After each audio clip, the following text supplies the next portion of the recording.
Merci. Je donne la parole à notre collègue Guillaume, 1 minute 30. En tout premier lieu, je veux me féliciter aussi et féliciter mon collègue Marc Tarabella pour la qualité du rapport qu'il a rédigé et le succès avec lequel il a mené à bien ce travail, dans lequel il aborde un éventail complet des sujets relatifs à l'égalité entre hommes et femmes.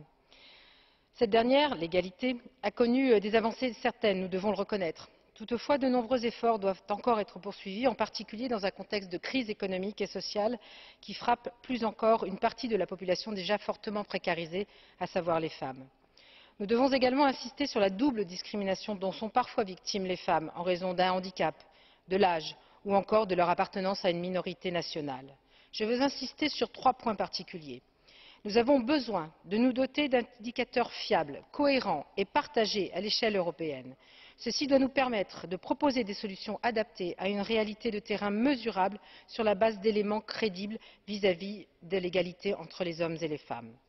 Si nous voulons véritablement aller vers une égalité dans les faits, un congé paternité doit être institué à l'échelle européenne. C'est un élément important pour l'égalité des chances dans l'emploi et dans la vie familiale. Et troisième point enfin, l'égalité des femmes et des hommes passe nécessairement par la maîtrise par la femme de son propre corps.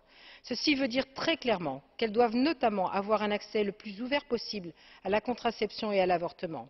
Je regrette que cette question suscite encore de grandes frilosités, pour ne pas dire autre chose.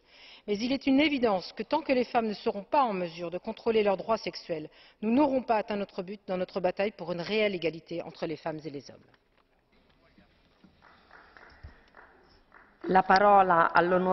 Je donne la parole à notre collègue Ovir, 1 minute.